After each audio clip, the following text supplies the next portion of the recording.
Welcome to Watching the Throne. A lyrical analysis of Kanye West. My name's Chris Lambert. My name is Travis Bean, and what do you think of my new voice? I was going to test it out today. Can you do it one more time? A lyrical analysis of Kanye West. It's very, the voice that people used to use in movie trailers. Yeah. It has a degree of that In a world. Yeah. I was going for part that. I'm part a hard dude in prison, like a guy like you don't want to fuck with. Okay, well, what do you think? I think you need some more time cultivating the appropriate edge to your tone. I probably also shouldn't be wearing a yellow shirt with the Fast and Furious cars on the front. No, I mean, if that's the shirt that you're wearing, you just need to be walking around saying family all the time. Can you say family real fast? Family. I'm trying to do the Vin Diesel accent. Nothing's more important than family.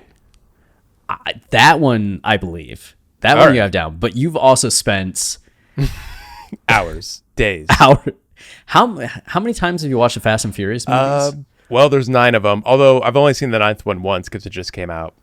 Yeah. I've probably gone through the entire series of what was available at the moment I was going through the series. I don't know, several times, probably 7 or 8 times. That's a lot of Fast and Furious. You got to do it once a year. The year doesn't feel right if you don't. Man, once a year going through the Fast and Furious franchise that's just, I can't. Says someone that has a podcast where they have gone through Kanye's discography. Sometimes you got to touch back road. Now. Sometimes you have to touch back road. And way to bring us back to the subject at hand. Today's episode, we are doing our lyrical deconstruction of Jail. I thought you were going to say today's episode is sponsored by JAY-Z. No, but today's episode is sponsored, hopefully one day, by JAY-Z. Yeah. By JAY-Z or Vin Diesel or Kanye. Maybe we'll get Kanye. I didn't even consider it Kanye. Would it add to our credibility or subtract from our credibility if Kanye owned the show? I think he would do it just because he was annoyed by us and just wanted to lock us up, so probably subtract. Okay. And then people start a whole campaign, free Watching the Throne. Ooh, I like this. It'd go viral. I don't think anyone would care, but Nah. I know you, dear listener, you would care. Absolutely. Okay, Jail. Chris, this song is awesome. Do you agree or disagree? Way to put me on the spots. I agree. Man, I was I went on a run today, can you believe it? And I put this on loop the whole time, and just the whole time, like, I swear it just kept getting better and better. I was like, man, this song, like, there's so many parts to it. It's so complex. Like, Kanye's part's awesome. Jay's verse is awesome. The drums at the end are awesome. And I didn't realize this before the run, but this song is like 5 minutes long. It's longer than I thought it was, which it doesn't feel long. Whereas opposed to like Off the Grid, which is a great song, but that song like feels really long. It's incredible to me that this song covers so much ground in what feels like a short amount of time. It really does. I mean, it feels like a 3 to 4 minute song, not a 5-minute song. Yeah. Like God Breathed, Off the Grid. I feel like even Hurricane in some ways feels longer. Right. When Hurricane's 3 minutes and 4 seconds? It's much shorter. Yeah. I don't know what it is. Is it just because I don't know what it is. Is it just it transcends space and time? Like the combination of Kanye and Jay-Z on a song causes space-time to collapse a little bit. Mm-hmm. So 5 minutes feels like 3 minutes. That sounds right. It's just so cool. I'm just going to go with you on that one. It's a cool song because it has so many different parts and so many different sounds at play at different parts. And Kanye, the inflection of Kanye's voice is always changing. And Jay's verse has 3 or 4 parts. I don't know. And then of course the drums make up a hefty portion of the song. It's just such a dynamic song in that way that I think we were talking about on our song rankings episode that some of the songs don't always feel as dynamic. But Jail does. It's something that's always progressing, moving forward, and adding new ideas and sounds to everything.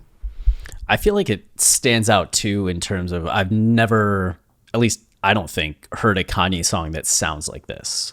Right. Especially an opener. Like, Oh yeah. Kanye, he often has songs that that start out in a negative spot. I guess he usually does that. Ultralight Beam like being the exception.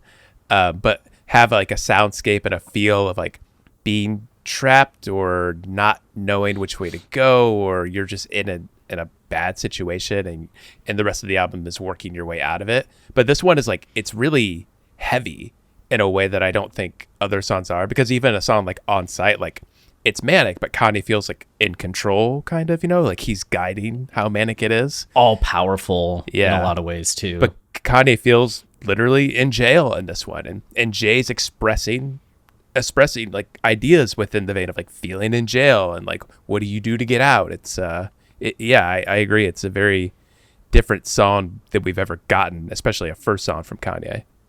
Yeah, talking about, you look at, I guess Jesus is King every hour is a little on its own, but looking at Feel the Love on Kids See Ghosts having that aggressiveness to it, to where Kanye doesn't even have lines, just saying like grata-da-da, grata-da-da, gat. Yeah.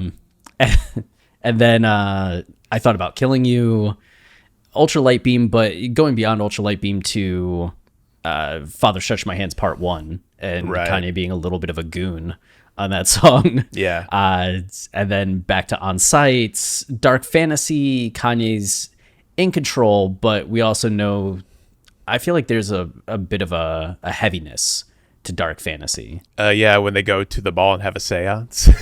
Yeah, right. And he's asking like, teacher, how do you restart? Right. Like respawn Restart to students, respawn to students and refresh the we just did that episode. We don't even remember the line. I know. And then 808s with Say You Will, like, Graduation's maybe the last time, and we even talked about Good Morning having a little bit of anxiety to it. Totally does. Yeah. So starting in some negative places is a Kanye album tradition. Yeah, but the sound of it, you're totally right. Like, it's just so heavy. Like, it starts off with that boom boom, like it's immediate. It's like not fucking around. Yeah, and just the vocals, like Kanye's delivery on the song, like the pacing of it. Maybe that's the reason the song feels so short, is because Kanye's delivery is very slowly paced. It's like he's deliberate. That's what it is. And each word is kind of emphasized, like there's space between the lines and delivery. So even though it's flowing forward, there's just like a little more time between each thing that's said that just kind of quickly catches up when it comes to the song being 5 minutes. Oh yeah, totally. Okay, yeah, we'll get into all that, I guess, when we get into the song and the production and everything, but I think you're totally on point. Thank you very much. So this song has no samples. Yep. Which makes it easy that we know of at this moment. We might have to do an addendum episode at some point in time when somebody discovers it actually samples this random guitar from a 1967 live performance of the Split Fingers. I don't know. Split Fingers. So we'll see. Maybe that happens one day. I hope that happens. But production-wise, is there anything you want to talk about up front before we get into the lyrics? Oh, I guess some context about the song. This is the first formal song following Donda Chant. And in our Donda Chant episode, we talked about how that song was getting at this idea of meditation, rumination, summoning, almost like prayer. And to me, I think sets up a lot of the calling out to Donda and then channeling Donda, the way that she appears on Praise God, on Donda itself, and the way that people throughout the album, whether it's Jay-Z or Kanye, reference her. So I think it just kind of grounds us in the fact that she's a presence on this album. And the fact that the album arc seems to be one of healing gets at something that Kanye told Selena Johnson he wanted from that song, was for it to be a form of healing or something that kind of brought that energy to it. But Jail contrasts that and kind of sets up the need for Donda and why Kanye is so focused on his mom and starts to focus on himself in a lot of ways, the problems that he's created in his life, as well as the problems he's just facing in his life. As Kanye albums tend to focus on both the personal and the societal. And then Kanye's relationship with both himself, any romantic interest, as well as his career and public. So Jail really grounds us in the initial conflict of the album as Kanye starts to examine not just issues he's having in his romantic relationship, but potentially issues with the overall public and culture. Yeah, I mean, leave it to Kanye to convey that idea so well sonically, to go from this Donda chant that feels very intimate and like you're in his headspace, like your eyes are closed and you're trying to like summon Donda's spirit in the sense of like you're trying to live your life as Donda would, or live the lessons that Donda taught you. Like you're trying to summon her from that meditative sense that you channel that spirit by just like sitting and repeating and thinking about Donda. And then you open your eyes and you're in jail, like you're in society. And the first sounds you hear are those doom, doom, you know, those super heavy guitars, which I was really curious about this because I wasn't sure if that was a guitar at the beginning. We texted Cole Kushna, dear friend Cole Kushna, host of the Dissect podcast. And yeah, he says, what did he write? Oh, the short gun are palm muted, which I guess is a technique with guitars. Guitar technique that slightly mutes the guitar so it doesn't ring out. So it gives this very bassy feel, like it gives it a percussive element. So you get that immediately coming out of the Donda Chant, which I find a Donda Chant to be very relieving and like nice. Like you're thinking about mama, like you're thinking about Donda. It's I don't know why I said mama. I combined mom and Donda. But then like Kanye immediately pulls you out of that with that sound, which is cool. And then following that, you get those layered guitars going which sound awesome, and Kanye coming in with saying, "Take what you want, take everything, take what you want, take what you want," which is very that to me comes from a negative place, like an exasperated place. And so Kanye's energy is suddenly paired up with those don't, feeling imprisoned, feeling like your back against the wall, while these guitars that are layered are very heavenly and uplifting. It's almost like they're trying to like music their way out of the muck, you know, out of the jail. And that's the tension the song immediately has, these contrasting elements, which we know Kanye does so well, probably the best on 808s, which is an album full of like each song only has like a few specific sounds that are always at play with each other and contrasting each other and battling each other. And to create that sense of someone's headspace when they're trying to work out of the situation, like that's not easy to do musically, but here Kanye, he nails it like from the get-go. You know, what you were saying about the giant like dun-duns at the very beginning, I actually just went and played it again. And this is probably a complete reach, but something to at least like consider and think about. Donda. Donda. Is that what you're saying? Yeah, like a little bit. Like we go from a song that's saying like Donda, Donda, Donda, Donda to then the first musical thing that we hear being like dun dun, like Donda, almost in a sense that like you have this contrast in sound from the meditative chanting to this like harshness that's coming through. When Cole came on the Say You episode, there was a name for that, isn't it? Like text painting or something? When the words you say match the sound of the music. And it's usually the words you say match the sound of music like that's beneath you. So if you've seen a high note and the music's going up, that's like text painting. I think it's called text painting. I don't remember. We could text him and find out. It might be. But this would be kind of like that, right? Like you have those, you know, 2-syllable word repeating over and over and over. It's a very light, pretty sound. And all of a sudden, dun dun, it immediately pulls you out of that. Yeah. Like, Wow. right. Yeah, I don't know if that's necessarily purposeful, but it happens. So like it naturally has that effect. It does happen. So that's just something to, I guess, ruminate on. I like that. I don't know if there's enough to actually say, like, that's exactly what they were going Right. for, and there's this big theory around it. But if you want to go down that path, I'm sure there's things you can start to say in terms of, like, the contrast between how it's said, like, the delicateness of it, then the harshness of it, like, the subject matter of jail, and kind of how... like the sound, I don't know. There's stuff you can get into. I like that.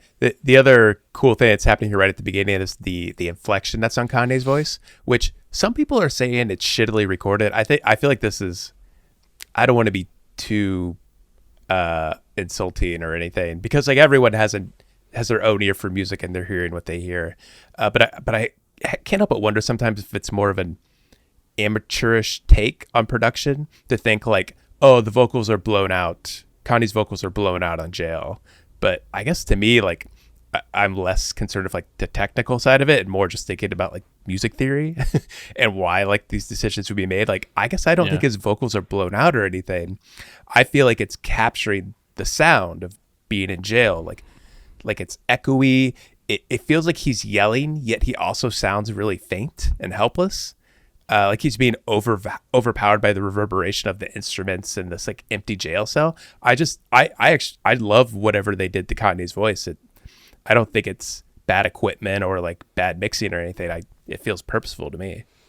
Yeah, I think the question to always ask is like, why? It's not just identifying like what is going on, like, oh, the vocals are going out, but like, why? Is there an emotional reason this might be happening, an aesthetic reason this might happen, to where like that choice is helpful for this moment or purposeful for this moment, rather than just somebody doesn't know what they're doing. Yeah, right. Like Kanye's team doesn't know what they're doing. I mean, of course, this kind of stuff happens in music a lot, like vocals being blown out if it is more amateurish production. But sometimes that's probably not the case. And with Kanye, I have a hard time believing like he has so many instances on this album that are just messed up. Like it could be a decision on a lot of spots. Yep. Which I think we've heard Mike Dean talk about before. And we even kind of asked him about it when we interviewed him. And that's kind of what he said. Yeah, because it was right after it was before Jesus is King came out. Yeah, it was but before we talked about like some criticism that Ye and Kids See Ghosts was getting in terms of mixing, and he was just like, it's just choices. Mm-hmm. We're like, okay, yeah, that makes sense. We believe you. You're Mike Dean. Yeah. All right, well, lyrics? Oh, man, some good lyrics here. Yeah, so Kanye starts off by saying, take what you want, take everything.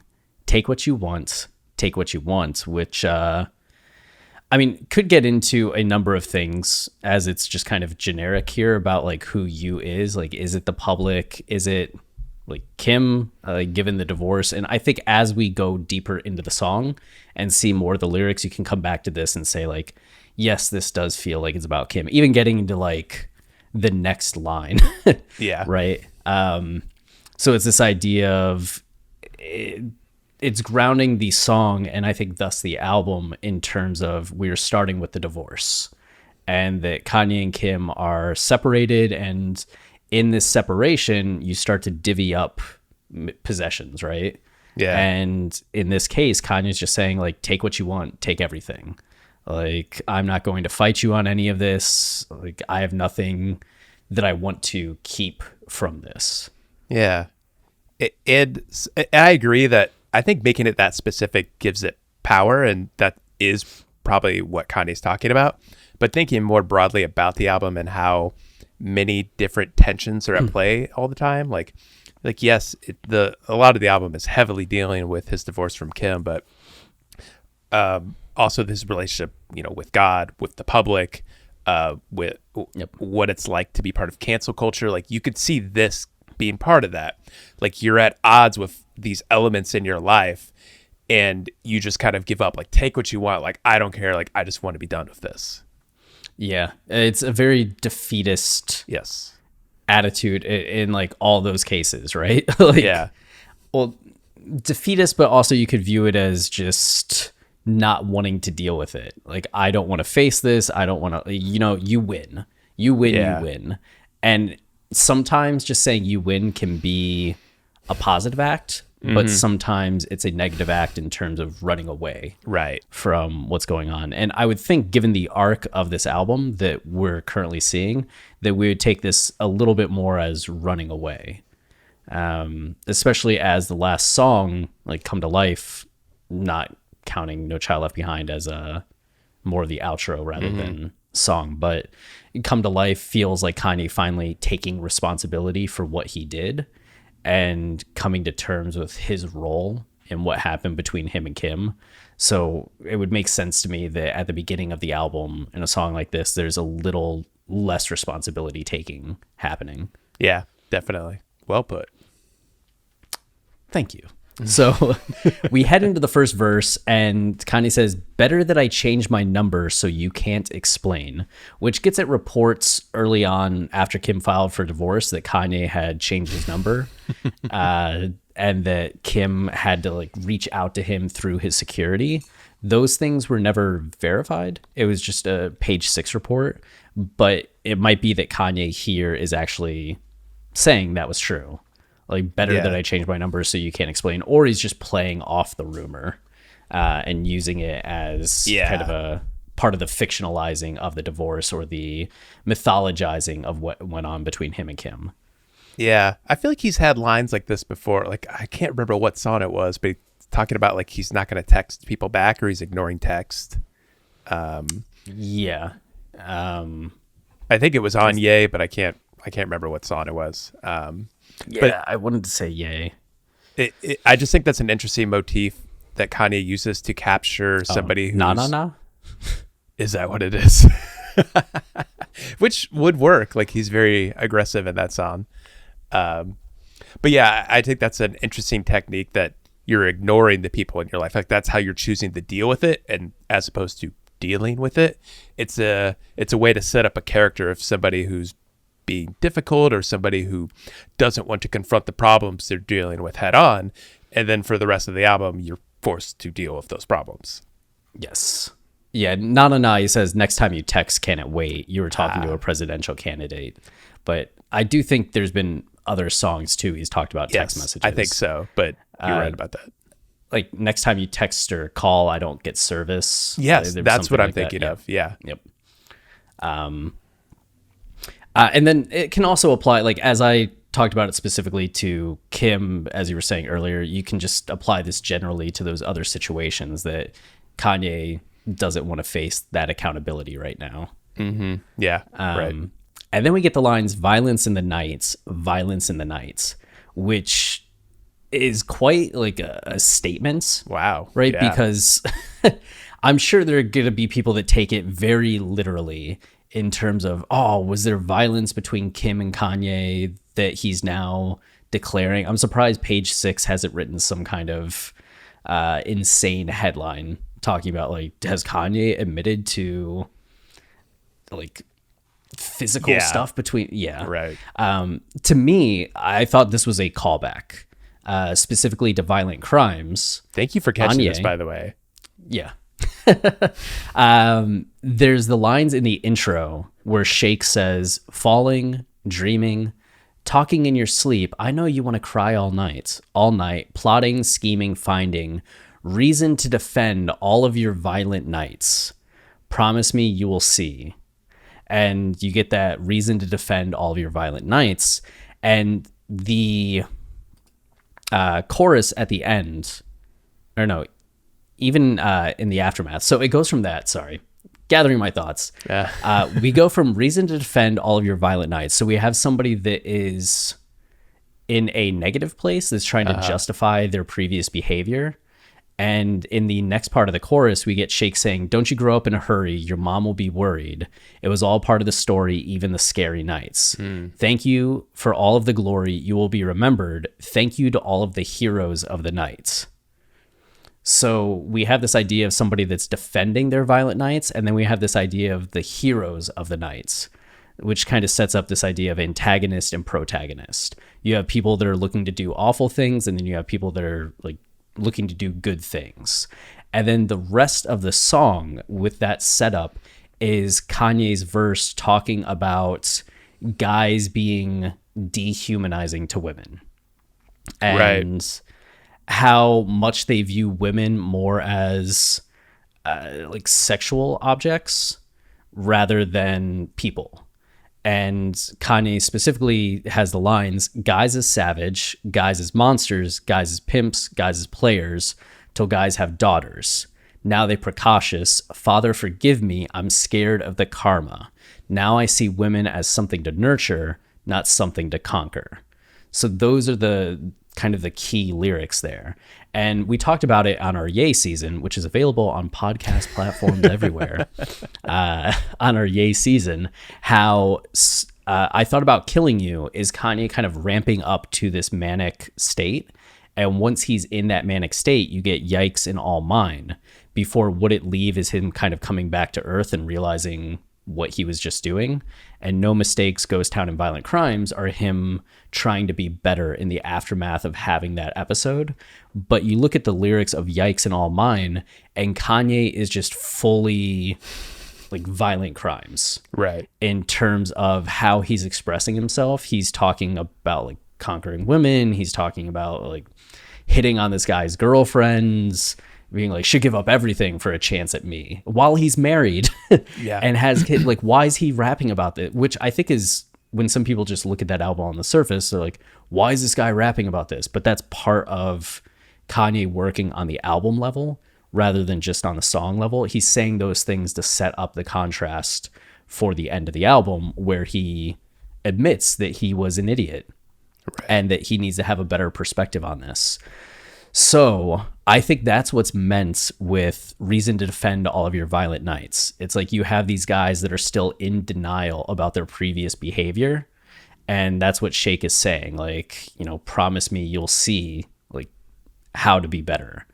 Right. And the song is in part to Kanye's kids, like to himself.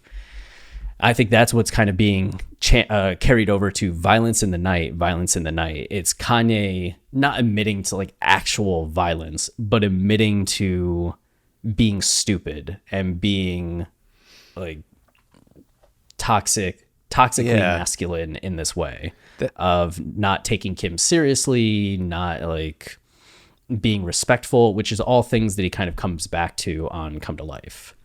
Yeah. That totally makes sense. It's interesting to think of the two different points we hear, you know, Violence in the Night or Violent Nights, where it comes at the end of Yay, where it's a transition point for him. It's a new road where he knows he has to be different, but it's the end of the album.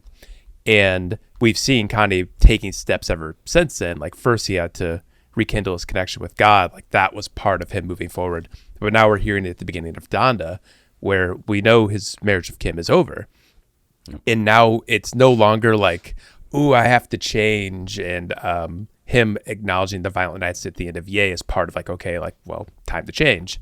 Now there's no time for change, or at least to save your marriage. But he can change, like he can acknowledge these things that have happened, this violence, these decisions that he's made that have put him in this position. And that's what's now shaping the journey that's going to move forward, that we're now going to see play out on the album. And a lot of it, has to do with Kim, which is, I mean, it's a huge part of it here on Jail. Like he feels like he's in jail because of all those decisions he made. But now, like, as you move forward, like, what are all the different pieces in your life that you need to fix to move forward from something like that? Absolutely. Absolutely. Right. And what will he fix? You know? What it helps if you don't have priors. Yeah, no, having priors is a big problem. So Kanye goes into the next line. Priors. Do you have any product? And it seems like he switches to almost being in a scene, right? So he says like violence in the night. And then even though he's the one still talking, it's almost like he is posing the question to himself as someone else. Yeah. So it's like, do you have any product? Are you carrying anything on you? Like he is pulled over and a cop is addressing him. And Kanye answers by saying, well, that one time, like, so I do have a prior, I did do something wrong before. I'll be honest. We all liars. Yeah. Let it go. Ooh. Which the let it go is kind of, is it accusatory or is it positive? Like, you know, we've all like done something bad. It's okay to let it go. But in the context of like his marriage ending and him saying, yeah, I've done some things and there was that one time, like, I'll be honest, like, we're all liars. I've lied. You've lied. Get over it. Let it go. Yeah. I mean, you posing that question, like, what does it mean? I feel like, again, Kanye aids how you should read these lines in this situation by the inflection he's putting on his voice, because here for the first time it changes. So when he says, well, that one time, it goes time, it bounces around. And it creates a sense of echo, which immediately to me recalls a jail cell, the idea that it's big and empty. And it's not really a literal echo, and it doesn't even sound like Kanye's voice, which again is very like buried and faint. It's this really stylish echo that becomes prominent and starts bouncing around, you know, your headphones, which I think works really well with the distorted vocals. It creates this image of disorientation and helplessness. And then when he says let it go, his voice echoes even more, and it becomes part of the background, and like you can hear this like it kind of like blows up a little bit, and it becomes sort of part of the soundscape and creates an image of like even more space, but not like literal space, like the space in Kanye's head. So each time he's echoing, he's pronouncing the situation more and more, and it's getting like bigger and bigger and more like pressing to him. And it's and I feel like that creates this feeling of stress, of frustration, of like not knowing what to do. Like it's consuming you more and more, which is cool. So like you could sit there and like read into like what do the words mean, what are, you know, trying to dissect them minutely, but at the end of the day, like the effect Kanye's putting on his voice really like informs you that it's this like larger than life thing, this thing he can't deal with. Poor guy. Yeah. You feel for him. Yeah. I feel for him, you know? Yeah, but that just gets into like kind of how interesting this song is, right? The fact that there's all that kind of little thing going on. Yeah. Totally.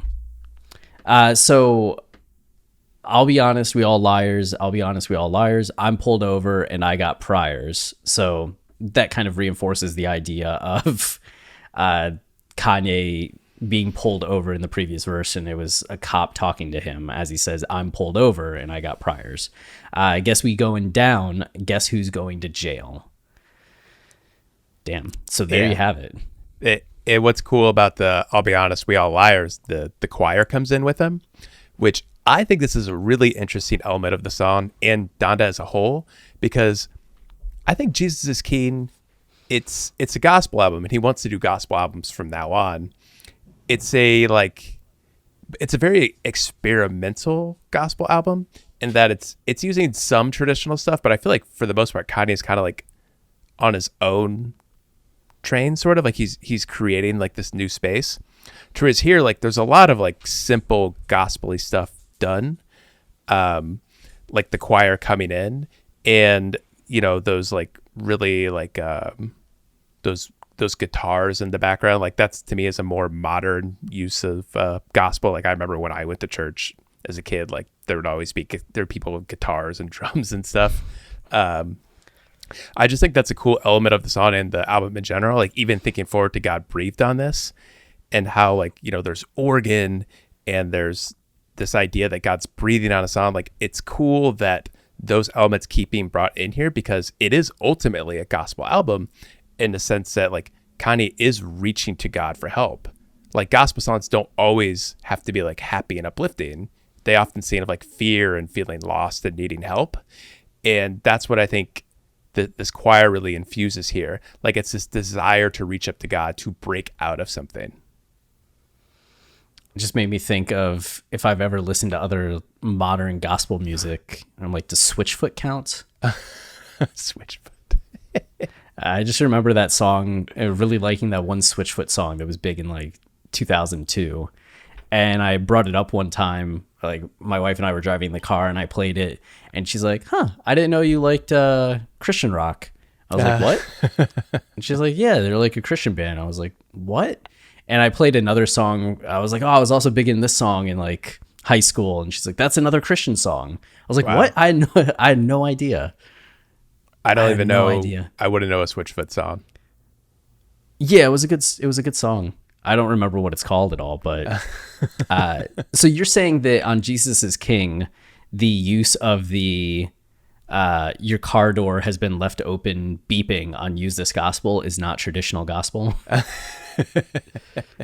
Yeah, he's just like, he's being Kanye of gospel music on that album. I mean, there's definitely, I guess it's probably not right to say it's more traditionally done on Donda, but there are moments where I just think it's getting more at what gospel music does. I feel like Jesus is King feels like another like journey, like story Kanye is painting, and gospel music is infused into that story, where like this album is very personal and there are so many moments where he needs God badly in his life and it isn't really being done in character. So this to me feels like that moment, like feeling trapped, feeling in jail and needing help and reaching out for something above.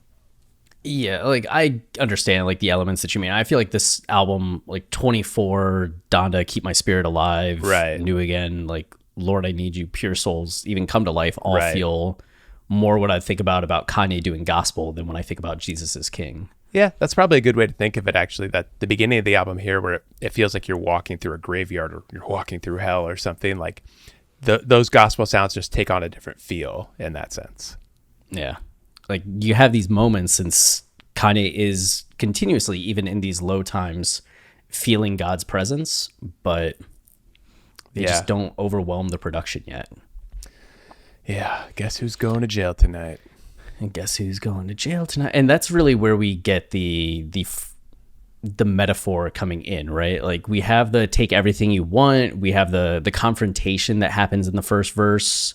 And then it's not until this pre-chorus that we finally get guess who's going to jail. So Kanye's relationship's ending. The divorce is happening.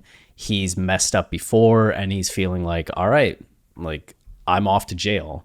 We're going to see what happens. And that might be jail in the sense of the doghouse with his like soon to be ex-wife, since the divorce isn't finalized at the time that this is going on, or as rumors are that they're like tentatively talking to get back together.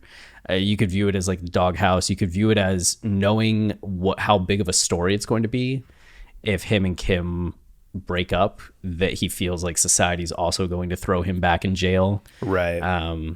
And just also knowing that he's publicly going to frustrate people and get thrown into jail once again, the same way that kind of happens like once a year, usually. That does bring an interesting duality to the idea of jail, because I was doing a little research beforehand on jail in the Bible, since it is a gospel album and Kanye's so in tune with God and the Bible and thinking about what jail means.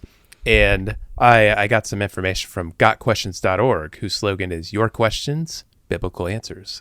So basically the question is like, what does jail represent in the Bible? And to the guilty, it, there's both the guilty and the wrongfully accused. And to the guilty, the Bible recommends truth and submission to the laws of government, offers freedom from the spiritual prison of sin, freedom that comes through the person of Christ. That's weirdly phrased. Anyway, basically it plays there's this idea that Paul the apostle and a lot of the other apostles, they were jailed for things they did, and they were often jailed for preaching the gospel. And if obedience to God's word is considered a crime, and that's why you're jailed, then you've done nothing wrong. Like you've continued in your obedience to God, and prison is just like an after effect of that you're not truly in prison spiritually, you're just in prison on earth. And that creates a duality of the idea of jail, especially for Kanye here, if that's how he's looking at it. Because on one hand, Kanye is often doing what he thinks is right in the eyes of God. You know, when he brings the baby and Marilyn Manson out on his mom's front porch step, he's doing it in the vein of like, I sit with sinners. Like, I don't just sit with the righteous. I'll sit with sinners and try to guide them on a better path. He's doing things that he thinks are right in the eyes of God. But then you have to think, well, what does that do to your marriage? Like, what would Donda think of what you've done? How do you react when society cancels you for those decisions? And so all those questions like give this idea of jail friction. Yes, you can be free in prison if you're doing it through the eyes of God, but can you really be free if you're locked up by everyone on earth? Like, even the people closest to you? Like, how do you deal with that? It's a good question. And I just think that sense like kind of permeates this whole song and the whole album. Yeah, I think you're very much like nail on the head with that. And that tension too of feeling like you're rightly or wrongly in prison, as we were talking about earlier. Like, is he aware enough of like why he's going into prison and being like, well, you know, I get what I get? Or is there a little bit of bitterness in it to where at the end of the album with Come to Life, he's kind of like, no, I understand now why I was in prison. And like, yeah, I think it's just, it's more complicated than like a single answer. Like yep. I think you're getting at is you have to be true. At the end of the day, you have to be true to yourself. Like, that's what a pure soul is, like somebody who's doing what he thinks is right. But there are always consequences to your actions, and Kanye probably knows that better than anybody. Yeah. And the idea of like pure soul, even getting back to like violent crimes, there's something to this idea of like you commit a violent crime, you go to jail, and then by paying for your sin, so to speak, you're renewed or purified. Right. And I feel like a lot of the album does get into this idea of purification and renewal. I mean, one of the songs is called New Again. Yeah. So, yeah. And then talking about prison in the Bible, Genius notes specifically Acts 16, which includes, you know, a longtime recurring character on the show, Paul the Apostle, who Kanye... So this was interesting, and we haven't talked about this, I don't think you and I. Oh. Mike Dean was doing an interview recently where he talked about working on The Life of Pablo. And Kanye had told them it was going to be called this, and then it was going to be called that. And he said Kanye came down one day, and Kanye may have been like on something, but it was just like, I know what the album's called now. And Mike's like, what? And he goes, The Life of Pablo. And he said the people there kind of looked around, and Mike goes, Pablo Picasso, Pablo Escobar. And Kanye says, both. And of course. So I think that's the first confirmation we've had from somebody. And maybe Kanye answered a question on Jimmy Fallon once about saying, not Jimmy Fallon, Jimmy Kimmel. Mm-hmm. It was Picasso and Escobar kind of mixed in, but that's the first time I've seen before that interview, in the aftermath of the album coming out, Kanye talking about Escobar and Picasso. Cool. But we do know that he tweeted out, all the memes are wrong. Pablo equals Paul the Apostle. So Kanye was channeling the story of Paul the Apostle on The Life of Pablo. And it's likely then that he's familiar with Paul's story. But in Acts 16, you have Paul and Silas in prison. And it's this whole scene where Paul and Silas, once we were going to the place of prayer, we were met by a female slave who had a spirit by which she predicted the future. She earned a great deal of money for her owners by fortune telling. She followed Paul and the rest of us, shouting, "These men are servants of the Most High God who are telling you the way to be saved." She kept this up for many days. Finally, Paul became so annoyed that he turned around and said to the spirit, "In the name of Jesus Christ, I command you to come out of her." At that moment, the spirit left her. Wow. When her owners realized that their hope of making money was gone, they seized Paul and Silas and dragged them into the marketplace to face the authorities. They brought them before the magistrates and said, "These men are Jews and are throwing our city into an uproar by advocating customs unlawful for us Romans to accept or practice." Well, that seems unfair. The crowd joined in the attack against Paul and Silas, and the magistrates ordered them to be stripped and beaten with rods. After they had been severely flogged, they were thrown into prison, and the jailer was commanded to guard them carefully. When he received these orders, he put them in the inner cell and fastened their feet in the stocks. About midnight, Paul and Silas were praying and singing hymns to God, and the other prisoners were listening to them. Suddenly there was such a violent earthquake that the foundations of the prison were shaken. At once all the prison doors flew open and everyone's chains came loose. The jailer woke up, and when he saw the prison doors open, he drew his sword and was about to kill himself because he thought the prisoners had escaped. But Paul shouted, "Don't harm yourself. We're all here." The jailer called for lights, rushed in, and fell trembling before Paul and Silas. He then brought them out and asked, "Sirs, what must I do to be saved?" They replied, "Believe in the Lord Jesus, and you will be saved, you and your household." That's it.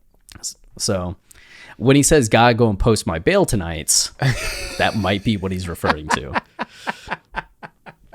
That was some vivid imagery there from the Bible. I wonder if we need to check the box on YouTube that we have some sensitive material we're talking about. Yeah, it was pretty Like wrapping him around by the feet and like handing him up like Jesus. right. Just put him in the stocks. Put him in the Yeah. stocks. Just put him in a cell. Like that's the normal thing people do. Nah, it's not just a cell. You gotta like lock them up real good, and then they're just singing hymns. They're just broing out like it's Christian summer camp. That's what Kanye's kind of doing here. Yeah. So maybe that's the story that he's channeling when he says, "God, go and post my bail." The way he says it too is interesting because like his voice goes down, you know, he goes up and up. Guess who's going to jail tonight? And then God gonna post my bail tonight. Like I guess that's just a normal musical technique. Like you come down at the end of as a transition kind of. But it also like, it's a weird way he says it. Like it both feels comforting. Like, oh, God will post my bail, but like also distressed and defeated. I don't know. It's cool. An interesting mix. Nice. Yeah. I like the contrast. Yeah. And then we get Kanye coming back in with the start of the second verse, and Jointz joins him at times. Mm-hmm. He's on a few songs in this record. Nice. He's the guy that works with Dre a lot, right? Gosh, you sound like you know more than I do. I think that's what it was. Like they first connected when Kanye was working with Dre on Jesus is King 2, and it seems like they just kind of got along. Oh, so when cool. Kanye was putting this together, Jointz came with him. I love the name. Jointz. I like when you say it more, though. I like when you repeat it. Yeah, it just reminds me of the great, was it a Halloween song or just a kid song? Dem Bones. Is that what it is? That sounds familiar, but I can't put my finger on it. All right. Maybe it's just an Ohio thing. So Kanye starts the verse by saying, "Don't you curse at me on text." He doesn't like that. A lot of phone chatter going on the song. Yeah, that's some parallel construction, right? Yeah. So the first verse starts with, "Better that I change my number so you can't explain," and then the second verse is, "Don't you curse at me on text." So it's like, then Jay's gonna be looking at a cell phone later. He also starts with the cell phone, right? Yeah, interesting. And it's like, all right, so Kanye changed his number at the beginning, and now his number's available, and of course he's getting what he didn't want, which is to be yelled at on text, like cursed at through text. Why are you trying to hit the flex? So, I mean, to flex on someone is to post something that makes you feel superior or say something that makes you feel superior. Like, "Oh, I was just on vacation in Cancun." And they're like, "Oh, way to flex on me while I'm stuck at home." I like this character you're painting. I was just out in Cancun. Yeah. Just wait until you see the video. I'm doing a little like shoulder shimmy, as I say. It's. I can't wait to see the video. But I guess it's something like cursing at text and then like sending maybe some passive aggressive flexing. It's just one of these like back and forth things that exes do when they still have to talk. Okay. Yeah. It's so interesting to think that because all the energy we've seen between Kim and Kanye has been positive. Like she's going to his shows and they're going to work it out. But as Kanye often does, like you were talking about, at the beginning of Life of Pablo, he's talking about like cheating on Kim and shit. And we know that probably didn't happen because he wouldn't be admitting it on a song. Like he's just painting this character as somebody who can't get past that life. And having those kinds of women in his life and the temptation of all that. So here at the beginning, he's painting this idea that him and Kim are at odds. And maybe they were, like maybe they did have a lot of arguments and there was some bad energy leading up to the divorce.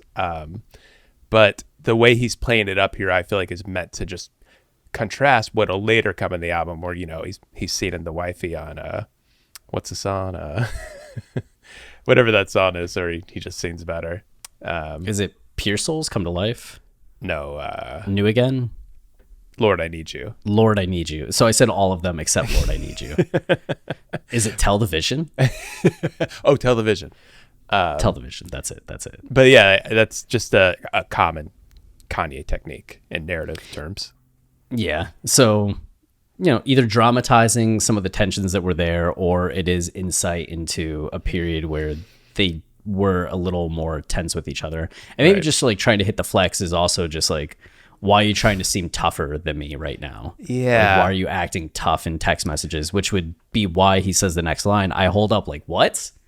Like, why are you acting this way right now? I scroll up, like, next. I guess that's what's throwing me off a little, is Kanye usually paints himself as the super bad guy figure, but here he's kind of painting Kim that way a little bit. Like, why are you trying to hit the flex? And later on, talking about like selling him out. And I don't know, it's interesting that he's giving her that energy. Yeah, just like a little bit. I mean, and he doubles down on it a bit in Believe What I Say. Yeah, right. Which is a bit more of an accusatory song. Yeah. Which goes along with the arc, right? Like the first part, he's a little more accusatory, and then the second half of the album, he's taking more ownership of the situation. And relinquishes his ego and everything. Yeah. So I scroll up like next. So essentially just leaving his wife on red, which, I mean, it could just be a flashback to some of the more intense times. Maybe even dating back to South Carolina, when in the aftermath of South Carolina, when they were texting a lot and fighting leading up to the divorce, because you have that line, I scroll up like next, followed by guess who's getting X'd. So it almost feels like this was, or could just be the dramatization of like issues, right, that built up to this idea of like, all right, we're breaking up now. So just he summarizes in a fictional way the tensions between them and sums it up with like, guess who's getting X'd? Like, our communication broke down, like things just aren't good, and now I'm going to be like an X. Yeah.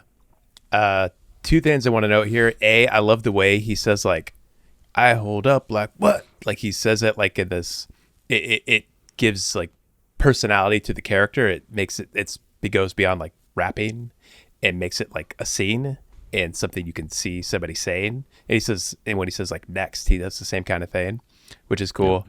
And B, I know this is ridiculous, but I was wondering if there's no way you thought this too. But when I heard him say next, I thought of that MTV show Next. You remember that show?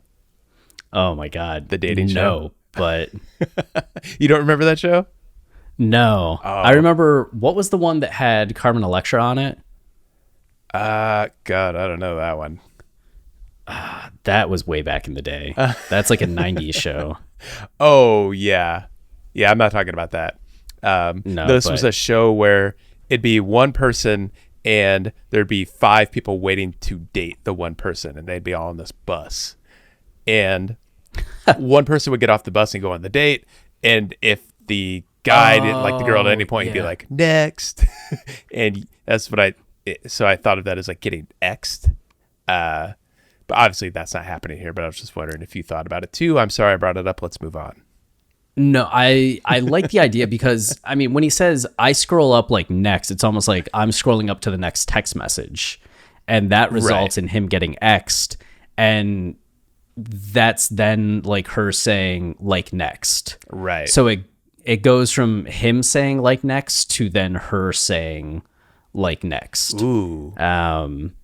So I could see I'm that right. actually being a reference. It's a 2005 show that went for 6 seasons and had 288 episodes. Great show. The best moments were when someone would just step off the bus and the person would instantly be like, next. Like just take one look at him and be like, nah. So the show I was thinking of was Singled Out. And it was something where they would have like 40 contestants in the studio, and the person would have to kind of pick them, and the pool of people would narrow down until you just had the one that was singled out. Oh, wow. It was fun. I liked it. Sounds fun. Maybe I'll torrent it.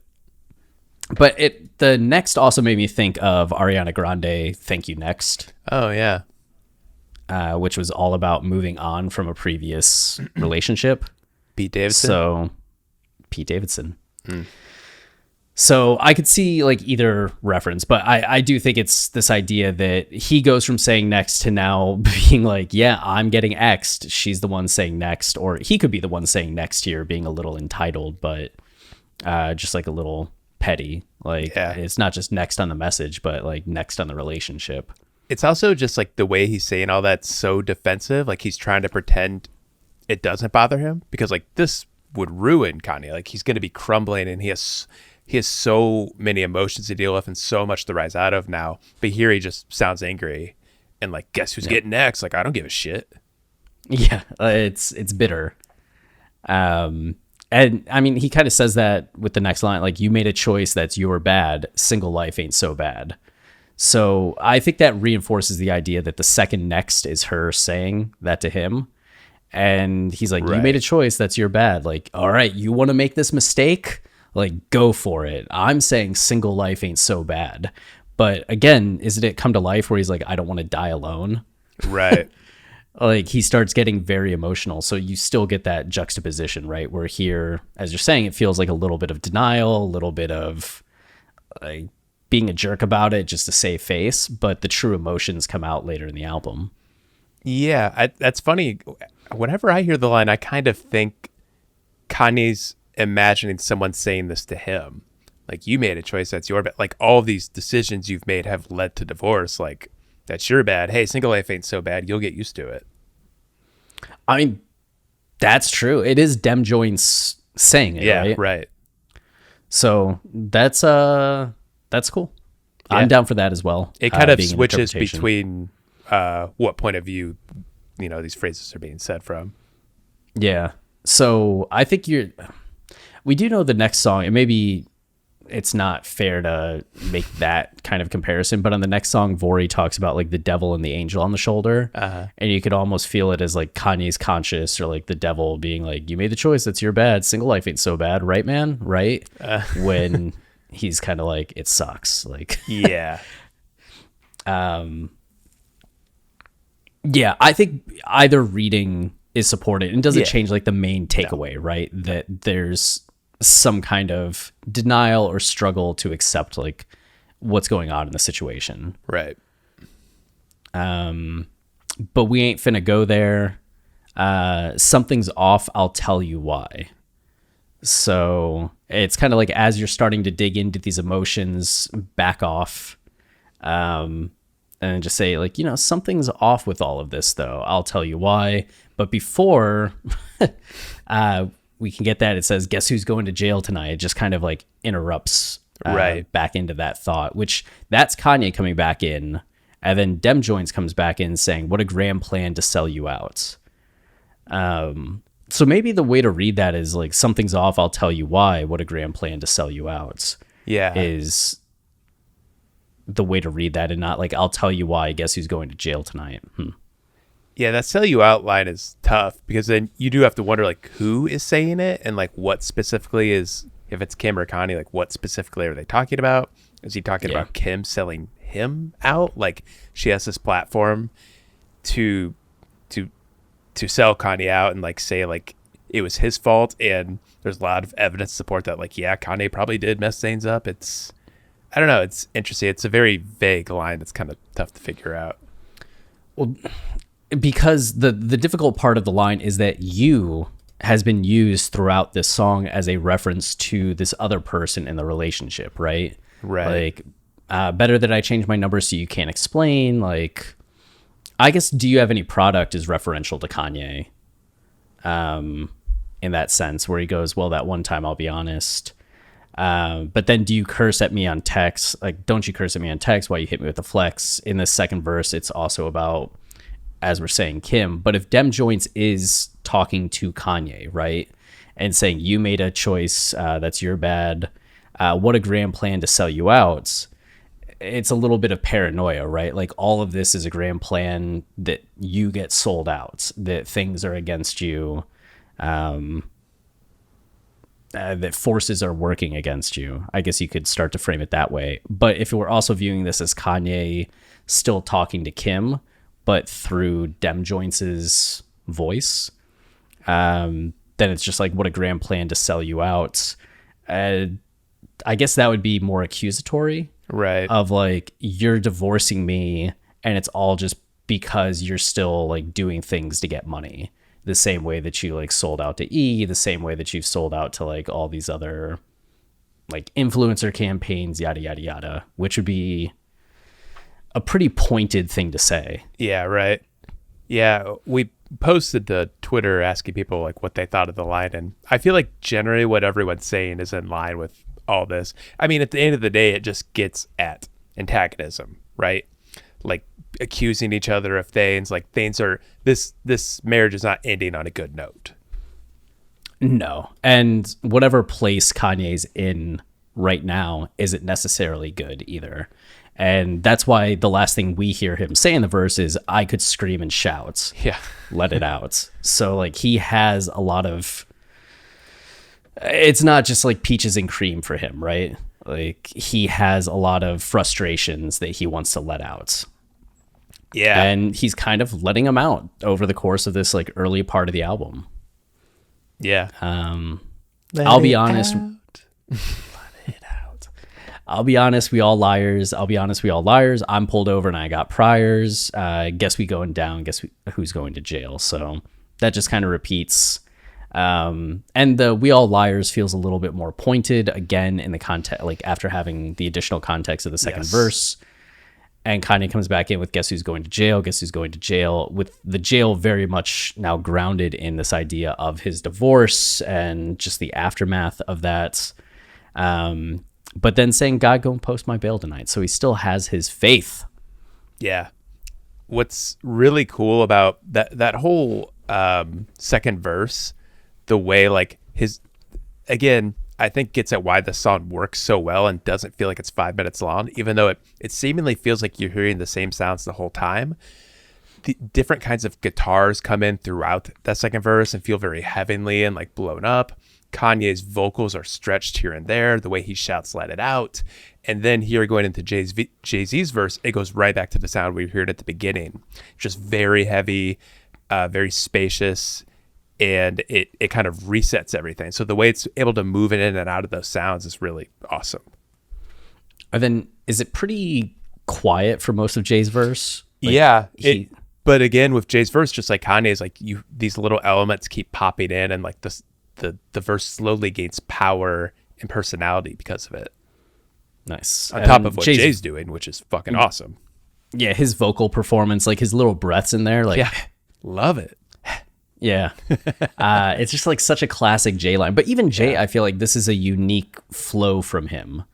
And we talked about it in the preview episode. It just feels like this is Jay operating in a way that not many other rappers could operate without his experience. Like he's able to switch gears a lot, go like fast, slow, have this space. It just feels very masterful. And it just like, I feel like part of that is the fact that it's a Kanye song. Like they're back together and he's singing about something so meaningful to Kanye. You know, he's talking about Donda, but I think the thing that really permeates Jay's verse is the fact that Jay went through something similar with Beyonce, where he made a bad decision and their marriage suffered because of it, and they had to rise out of that and work through it. Like that puts a heaviness to Jay's verse and adds a heaviness to the song that I don't think anyone else could have given. And I feel like that informed the way he did his verse and why it sounds so cool. Yeah, I think that's probably like a huge aspect of this feature that people aren't talking about. I've seen most of the social media conversation and most of the media conversation being about just how amazing it is that the Throne's back together, that Jay-Z and Kanye reunite. But we often talk about Kanye having somebody featured on a song because they add something or he's using them for a certain reason, the same way that he would have had DaBaby and Manson for the controversies that they carry. Like Jay fits on this song so well versus him appearing on like God Breathed or Off the Grid or something else, because exactly what you said, he cheated on Beyonce. And like I feel like Jay-Z's Jail was that elevator battle that he had where who was it? It was Beyonce's Solange. It was Solange. Yeah, that's right. Like was hitting him with a shoe. Yeah, something like that. Yeah, am I remembering that video correctly? But Jay had to make a whole album essentially explaining himself, explaining like how his marriage almost fell apart, how they worked through it, and then they did the Carters. Right. And it's been a journey for him. So for him to feature on this song in particular, as you're saying, is like really emotionally poignant for more dimensions than just a bro being there in a time of need. But they are bros and they bro out in the song. They do. And Jay, as a good bro does, has the parallel construction of keeping with a cell phone reference in the first line. So Genius has God in my cell, but it's God in my cells. Oh, you right. You can hear that little S at the end. I put in the thing to change it, Keep but trying. I don't think they're going to accept my change because they never accept anything that I tell them to do. You should just stop, Chris. It's a dangerous place. It's frustrating. I think they already like got rid of my suggestion. I hate them. I gotta say, God in my cell, that's my celly. It's the most Jay way to start a line. Like it's such a. I feel like all of our younger listeners might hear that line and cringe a little bit. That he's calling God like his celly, like his cellmate, because it's so like it's kind of corny. But I think that's why I love it. Like it's Jay corniness, and like I know Jay corniness, and I really like it. I grew up on it. I honestly didn't think about him as like cellmate. Oh, really? Oh, God in my cell. So, okay. So he's saying God in my cell, that's my celly, but it's also God in my cells, as in like I have God in my DNA. Yeah. Like in my very being, that's my celly, which is why he said made in the image of God, that's a selfie. Yeah, right. So you're getting that double entendre. But I also like, okay. I also took it as like God in my like cell phone. Yeah, I thought about that too. I think there's a lot to it. So that's why I was saying like the cell phone parallel construction. But if it's just a jail parallel construction, then he's broing out in a different way, but not the way I said, you know? Well, I definitely think that, like you're saying, the cell phone is there because he talks about a selfie. And later on, he talks about on my cell, like looking into his phone and seeing somebody. I feel like that's just part of the verse. Huh. On my cell, in my cell tonight. Yeah, right? So he's on his cell phone while in his cell. It's just like, it's such a classic Jay move where it's not just a double entendre or triple entendre, it's quadruple entendre, and it means like these different things. And it isn't necessarily deep. Like it isn't like, it's more clever, I guess. Like it is deep because he's expressing a lot of emotion here, but it's also like kind of silly, all the connections he's making. That's honestly why I love Jay. Like he has style in a way that a lot of rappers don't. And I feel like he's not afraid to make a bit of what a lot of people would consider to be like a corny reference. Which is why I love the Monster verse. Yeah, like right. People think the Monster lines are so corny. I'm like, nah. No, I like it. They're great. I do like too when he says made in the image of God, that's a selfie, as it also sets up later when he says before you ask, he already told you who he thinks he is. Yeah. Referencing Kanye on Sway's interview where he's like, I already told you who I think I am. Zane Lowe, yeah. I already told you who I think I am. I'm a god. And it's just like he justifies that as saying like I'm made in the image of God. Like I've God in my cell. Like, yeah, I am a god because I'm part of God. And then later when he references that from Kanye, it makes it feel less outlandish because people took that as like so outlandish at the time. And now it's kind of like, nah, it seems a little bit more reasonable with that context, right?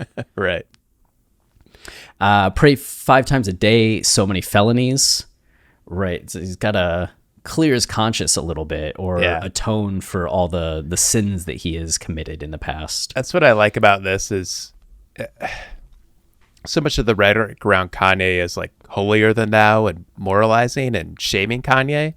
Jay here, you can both like not agree with Kanye, but also put yourself on the same level. And I think that's what Jay's doing. Like he does have a line about like, I'm there for Kanye, Donda. Like, don't worry. I told him to take the red cap off. Like that big brother element is there, but also like he's like Kanye. They're both human and they both make mistakes. I love that energy. He places himself, again, not above Kanye, but In jail. with him, alongside him. Yeah. Saying, who gon' post my bail? Lord, help me. I love the way he says it. Yeah. Who gon' post my bail? Lord. He also, he also feels like he has committed wrongs. And we talked about that earlier, not just in his life, like in his career, he's like stabbed people. He's sold drugs. He's done some serious things, but also in terms of his relationship, which Kanye kind of the same level of he wasn't selling drugs and hasn't stabbed anyone as far as I know, but he has committed like social faux pas that have thrown him in social jail. But Jay, I do like a little bit of the arc, because he says, who go post my bail, Lord help me, as if he doesn't have Beyonce there, right? But then later he talks about, if they take me to jail, call my girl, tell her to send my mail. So it's like early on in the verse, he doesn't feel supported, but by the end of the verse, he does have his support structure, which also contrasts Kanye a little bit, as Kanye can't say that anymore. Wow. Yeah. So again, like Jay just brings a natural emotion to this verse that, man, it's just because Kanye and Jay are brothers, like they're so close. I don't know if anybody could bring this kind of emotion to this song. No, right? Like, such tied together to Kanye. Yeah. I mean, maybe Cudi, but I don't know if Cudi could do a verse like this. Yeah. Yeah. I don't know.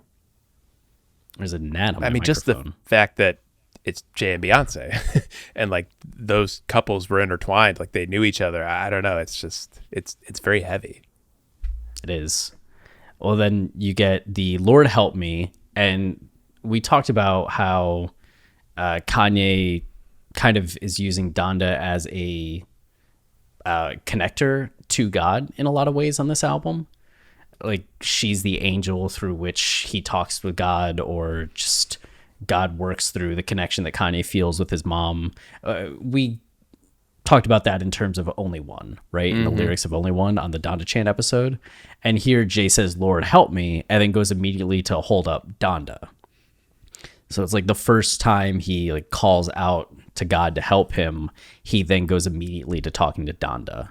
So it's another little conflation of God with Donda as kind of an angel, or this connection to God and the spirit world. Yeah, it's the cool structure to Jay's verse. Again, something he's so good at that it's like the veteran in him that I like the way he constructs his verses. Where the first part of the verse is him like reflecting and in the cell and thinking about a situation, and then he shifts to like helping his friend, and it leads to like this trail of thoughts where like you're thinking about you and your friend, and you slowly spiral into reality and like what the next step is, and like how you can, now that you've like reflected on your situation and thought about helping someone else, like then you help yourself, and you think about like, what can I do to advance myself and move forward? And the verse there has a progression in that way.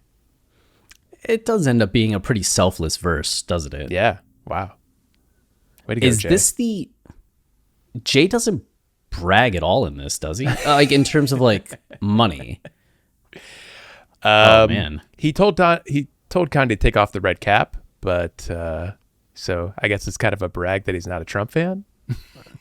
But it's not like I'm wealthier. Like I was just reaching wow. for something. Yeah. Okay, that's cool. But he says, I'm with your baby when I touch back road, which We had a whole like 10-minute discussion about the meaning of touchback road. I even tweeted about it because I was like, what does this mean? Yeah. So it turns out that there is a phrase, which I had no idea was a phrase. I knew that like I'll touch back with you, I'll touch base with you are two individual phrases, right? And we know in like football, there's a touchback. In baseball, you touch the base.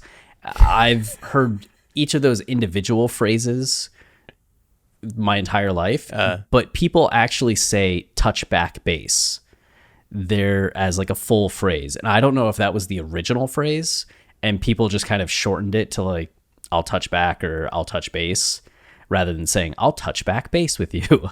But if you Google touch back base as 3 words, you get people using it in all these cases. Yeah. Like there's a review for the Podiatry Centers of Memphis and somebody said, I finally had to call and he was over the top sweet and quickly gave some ideas to alleviate the pain. He insisted I touch back base in a few hours. Yeah. And then even Charleston College, their School of Law has some kind of a big page on their alumni network and services. And even they say, of course, there's also the alumni office, and they are able to help alumni touch back base and continue networking and find additional opportunities. So it's not just a random person on a podiatry. It sounds review, like intellectuals use the term exclusively, I know, right? including Jay. So I'm going to start forcing it into every conversation I have. I'm bringing back touch back base. Yeah. Touching back base on touch back base. Nah, I don't know. But it's possible that Jay is using a version of that, but just wanted something that rhymed better with home, stones, thrown, so went with road. Right. I'm with your baby when I touch back road, which kind of gets at the same idea. Like when you like, actually, I don't know. I liked someone else's theory, though, that I think mixed with that Jay on his way to Atlanta to do this verse was writing it while on an airplane. So it made sense to say it this way when he touched his back base, gets back on the road to Kanye. Yeah, that was, I wish I had the exact at. Yeah, well, I can find it. Okay. So, but the theory was like Jay recorded this verse at 4 p.m. on July 22nd when the listening party started. Well, it was supposed to start at 8 and it ended up going on at, what was it, like 9:50 or 10:50? Yeah, right. So Jay would have flown into Atlanta that day. So if he was, as you just said, working on it on the airplane, he's in the air. So he's like, I'm with your baby when I land on the ground, when I'm like back to touching the ground, when I'm back to like touching the road, that kind of thing. It's just a little bit of a liberty, taking liberties with the phrase to get a better rhyme. Yeah. But that came from at Audie Samuels. Nice. Thank you, Audie Samuels, because that made sense to me. Yeah. Because it does have that construction, right? Like I'm with your baby when. So it's not something that's currently there, but once he gets there, he'll be with the baby and not the baby as in little baby or da baby or baby Keem, but like your baby is in Kanye. Yeah. Told him, stop all of that red cap, we going home. Which, talk about being in jail. Kanye was definitely in society's jail cell after supporting Trump in 2018.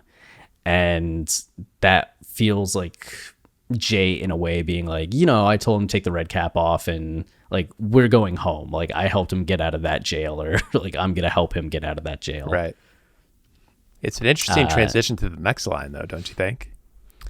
Not me with all of these sins casting stones. Like, because he's talking about, I told him to stop all that, but then he says, not me. It honestly kind of confuses me. I guess he's saying like, all of these people are criticizing Kanye for the decisions he made, and like he's not being a good person. But like I'm not allowed to say that because I've committed all of these sins. Like I'm not allowed to cast stones. I just took it as like he's the one correcting Kanye, but he's doing it even though he's like committed all of these sins. So he is just acknowledging that he's casting stones and saying like, I'm not doing it from this, like I'm like better than you, or I'm like a mightier person than you, but like I'm a sinner as well. So me trying to correct your behavior is a little hypocritical, but you know, I'm still doing it. Oh, interesting. Okay. So it's just like told him stop all that red cap. We going home. Like, look at me with all these sins casting stones. Okay. But saying it like, not me with all these sins casting stones. Can you believe it? Like, it's just a little rhetorical is how I took it. Sure. That makes sense. But the casting stones is actually, I did bring this up earlier. What's the song that we love on Watch the Throne? I love just about every one of them. So Why I Love You. Oh yeah, Why I Love You is great. So on Why I Love You, you may remember that there is the line, bussin' at me, but I'm bulletproof. You can't get nothing past me. Got body armor. And then Kanye comes in saying, a guy got to watch the throne. And Jay says, and I'm busting back. So guys in a glass house should not throw stones. What do you do when the love turned to hate? Got to separate from these fucking fakes, et cetera, et cetera. But the throw stones line actually got repeated on Love Everyone. And not Love Everyone, the Carters. Oh, right. So like Jay-Z and Beyonce actually reference that line in particular on Love Happy at the end, I do believe. Yeah, at the end of the first verse, they say, after rapping back and forth, kind of exchanging bars the same way that Kanye and Jay did on that song, Jay says, y'all could make up with a bag. I had to change the weather, move the whole family west, but it's whatever. In a glass house, still throwing stones. Hova, Beezus, watch the thrones. So renames Beyonce Kanye's nickname. Yeah. But there he talks about like being in a glass house throwing stones, and now here he's like, not me with all these sins casting stones. So there's a little bit of like a motif Interesting. of casting stones in relation to like Jay and Kanye. Yeah, wow. Interesting. Yeah. I don't know if it has like any big deep meaning, but and then the next line, this might be the return of the throne. Hell yeah.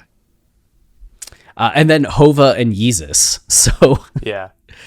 like that is funny, right? Like in a glass house still throwing stones, Hova, Beezus, watch the thrones, and you essentially get like the same flow of thoughts here, but it's back to Kanye. Yeah, and this is where the guitar, that heavenly blowing up sound comes in again, and here, like especially with Jay speeding up a little bit, like the song really gains an urgency moving forward.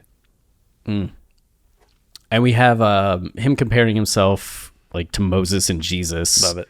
Which is there? I didn't look into that relationship. Like Moses is Old Testament, Jesus is New Testament. Right. Yeah. Is there anything to like that idea that Jay-Z is like a generation before Kanye, or just going for the rhyme?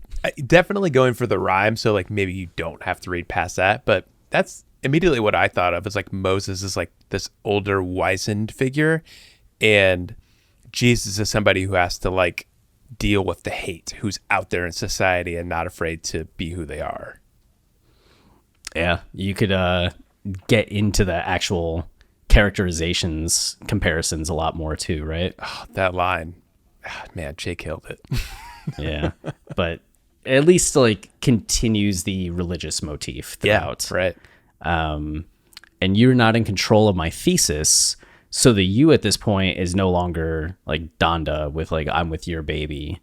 It just seems like now he's addressing society as a whole. Right. You don't get to control the purpose of what I'm doing or saying, as the thesis is usually the, what was it? Like what was the other name for it? Your thesis statement was your, no. I mean, you had like a thesis statement was often your, like meaning statement or your purpose statement. Like your mantra? It's like the key statement in an article that you're writing. So it's like, this is the key component of your thesis. This is the embodiment of what you're doing. But yeah, your thesis is usually the larger project that you're working on, right? Which could be a dissertation. Right. Oh, summary statement. That's what it is. A thesis statement is a summary statement. Okay. Yeah. But like, you're not in control of just my purpose. Right. Yeah. You already know what I think about think pieces. I'm guessing he doesn't like them. Didn't he have that quote about like people who are judging albums like the day after they come out and how ridiculous it is? Did he? Yeah, he was talking about Yeezus in particular, I think. He was on some radio show back when it came out.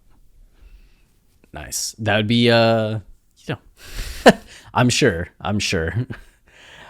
Before you ask, he already told you who he think he is. So it's like thinking about this idea of think pieces and probably people writing about Kanye, writing about Jay. Yeah. Jay's already jumping to this idea. Like, before you ask me about Kanye and like Kanye's ego or what does he think he's doing, like, he already told you who he thinks he is, a god. Yeah. Like, getting back to the Zane Lowe interview. So, Yeah. don't ask about it. Like, accept his answer. And then don't try to jail my thoughts and think. Oh yeah, that's the word that ended up being a little confusing, right? The presents? Is it present? What was it that we said again? Well, I wasn't really, because it surprised me to go to Genius to see it spelled presents, CENTS.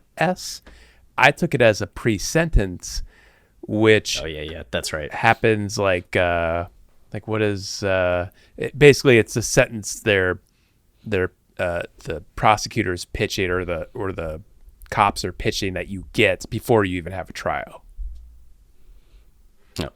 There's a pre-sentence investigation report. Right. Yep. And then, pre-sentence hearing. Yep. So that's what I thought they meant. Like, before you try to jail my thoughts and decide what my crime is, what my punishment should be, like, don't. Yeah. Like, you don't get to do that. So, yeah, don't try to jail my thoughts and think pre-sentence. Right.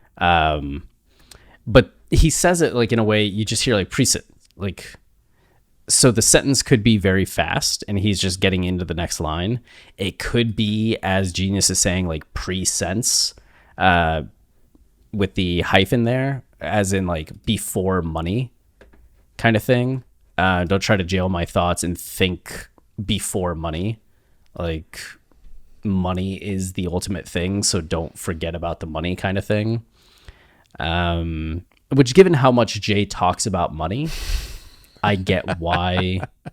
And like wealth and being wealthy, it feels in line with something that he might say. Sure, yeah. I also thought that it could be him morphing the word a little bit, prison. So instead of just saying like prison, he's saying like prison.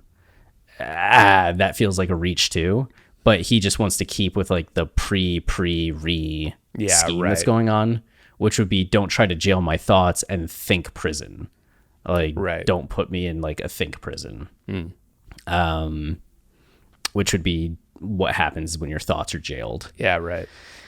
Regardless of how you want to take it, the main like takeaway from this line is just this idea of you're getting jailed for your thoughts and you're getting jailed for things that you didn't even do, and it could be costing you money. It could just be taking advantage probably is the right term, but like, are you guilty of something that you didn't even do, but just kind of thoughts or maybe mentioned? Yeah, right.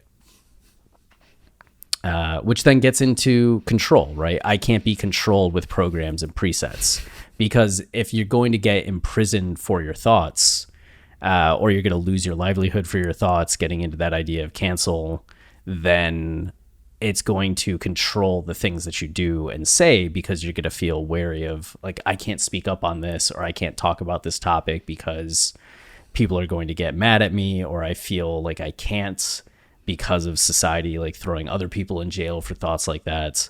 And Jay's saying I can't be controlled with programs and presets, resets. I love that. You're trying to like preset me. You're trying to tell me how things have to be.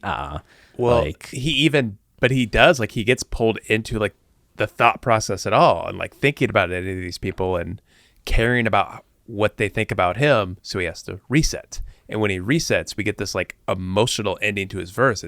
That's such a genius technique narratively to like shift the perspective and like how he's going to end his verse and what he really cares about. Yeah, I mean, and he goes right back to the beginning, right? Like, on my cell, in my cell tonight, when like God in my cell, that's my cellie, is how he started the verse. Love it. So it's very much a reset. I like the idea too that he's like almost saying like reset, not just to like what he's doing in the verse, but like reset what society is doing. Ooh, like, love that. I can't be controlled with programs and presets, like, you know, reset. Like, that's reset some Kanye everything talk that y'all right are there. doing. Yeah. But he does, as you're saying, like reset where he's at in the verse and could feel very caught up with everything. So he is taking a moment and breathing and going back to a different topic. Yeah. Which is him being on his cell, in his cell tonight. Don't have to see you to touch you, which gets at the whole idea of spirituality in some ways, also gets at like the amazing part of arts and music where you feel this connection to somebody just through the work that they did, or that you can actually like change somebody's mood through the work that you're doing. So Jay doesn't have to see any of us to make us feel something. Yeah. And also, like, you almost wonder if he's speaking to someone specifically. Is he speaking to Beyonce, to God, getting at this idea of like transcending your body and like the idea of touch, like being in, like you're saying, you through your art, like being in tune with somebody and reaching through the cell that you're in and being able to control your situation. Yeah. Even though you're in your cell, you can still connect with someone. Yeah. And you can still have some kind of relationship, which, you know, does it foreshadow where Kanye gets to on this album, and where like Kanye and Kim ended up at the third listening party, where even though it seems like they're still heading to divorce, things are very amicable between them. Yeah. Like Kim was at LP1, she was at LP2, she was at LP3. Could he be talking to Kanye? Is he going back to talking about Donda? Yeah. It's all up for grabs. Yeah, it's general enough to get at that, but also I feel like the album kind of encompasses any of those interpretations. Yeah. This is what Braille looked like. Ooh, wow. Yeah, so Braille is the official language for the sight impaired. So people that can't see will use Braille, but they also can't see what Braille looks like. And Jay's just saying, you know, this thing that we share between us that's so ethereal and ephemeral, this is what Braille looks like. I love that. He doesn't say what Braille feels like. It's what it looks like. It's like, I don't know. There's something really powerful because like a blind person can't see Braille. So I don't know. There's something too that I can't put my finger on that is like cool and ethereal. You put your finger on Braille, you know? Yeah.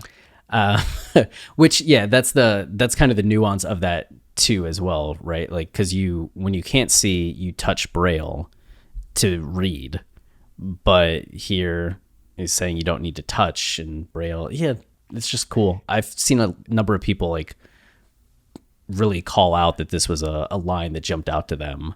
And then closing it out with "it's on sites," which is a phrase in and of itself. We talked about it before in the Yeezus season on Dissect, just the idea of on site being when you get somewhere or see something, or like, you know, when I get to the stadium, I'm gonna get a hot dog on site, that kind of thing. Or like, you know, this person was like talking garbage to me. When I see them, it's on sight, as in like I'm going to fight them the moments like I see them. So it has some like dramatic connotations to it, but also just some like anticipatory, like I'm excited for this to happen and it's going to happen immediately. But Jay is playing off that idea of just saying like, this is what Braille look like, even though you can't see, you can still touch and it's on sight.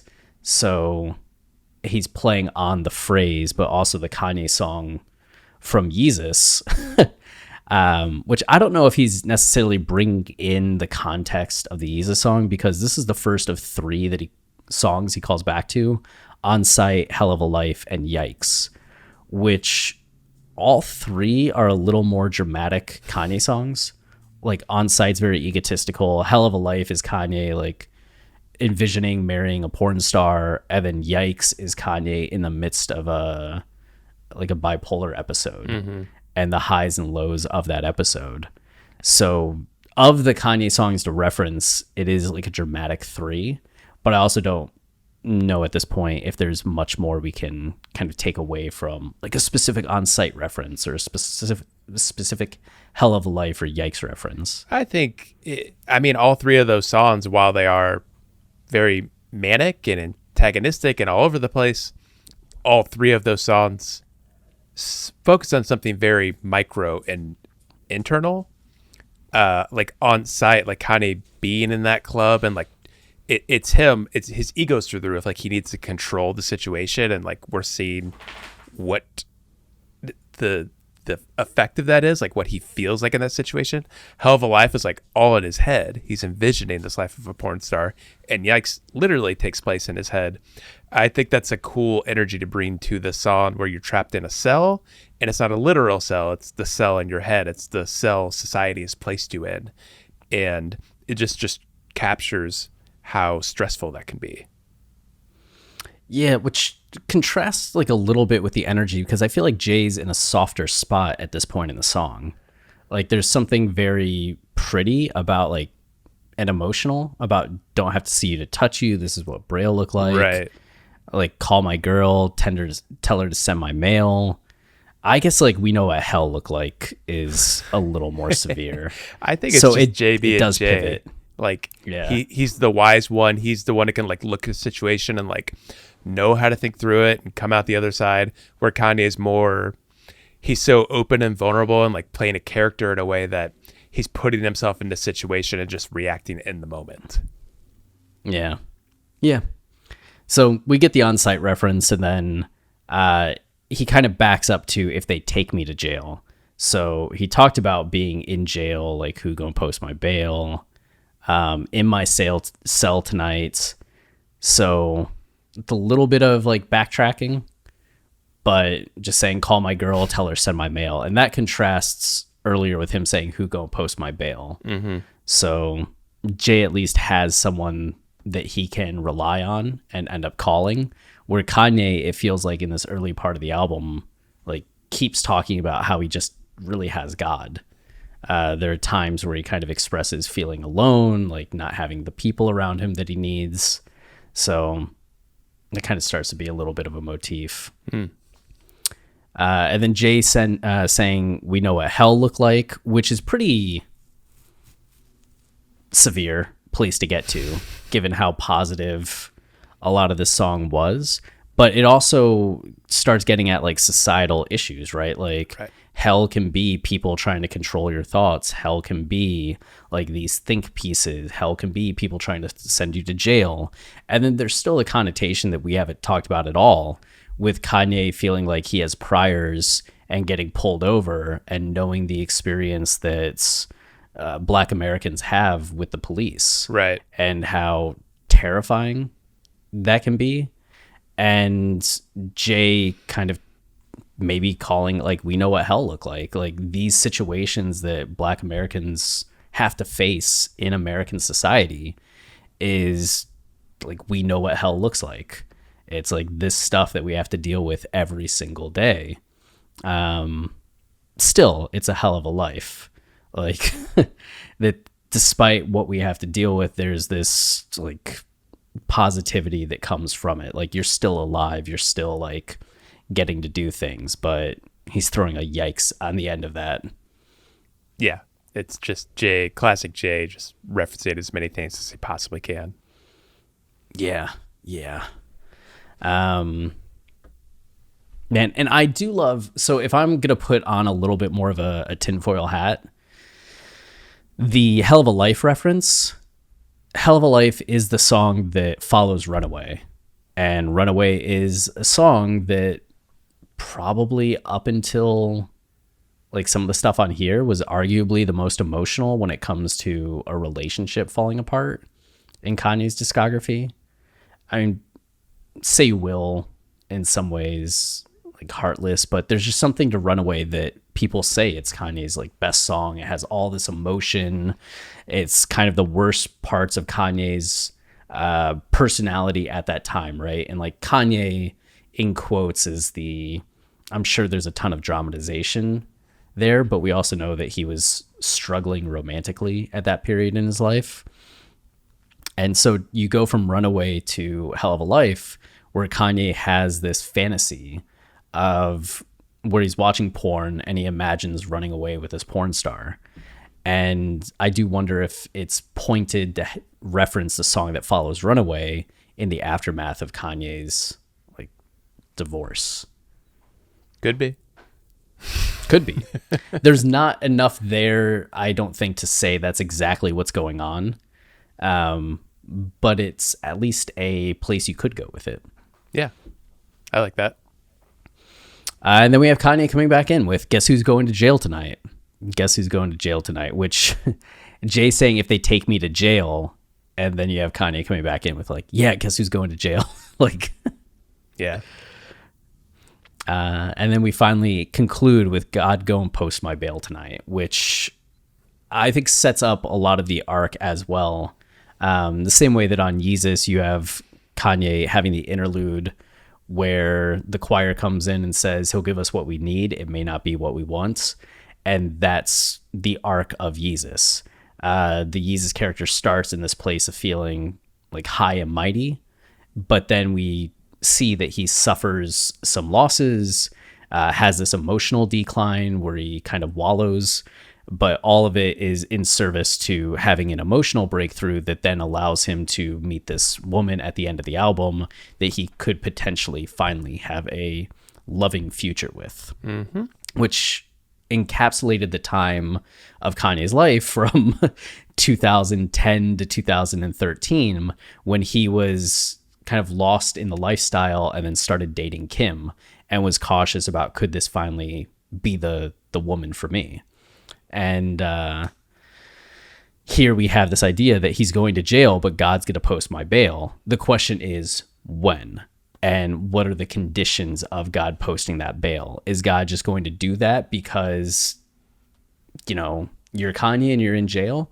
Or are there going to be some amends that you have to make? Is there a journey you're going to have to go on before you feel like that bond, that bail has been paid? Yeah, there's some sense of like denial to it. Like, it doesn't matter what I do, God will post my bail. Or like, I'm really doing like righteous things, so like I'm gonna be okay. I'll be forgiven. There's this. No matter what way you look at it, I feel like there's tension, and then that tension is resolved throughout the album.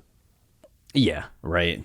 Because no matter, if you keep going to jail, there's going to be a certain time where, like, I imagine it's like, hey, you have a lesson you need to learn here. Right. And Kanye kind of learns that lesson over the course of the album. You got to think it's said, not ironically, but that there's something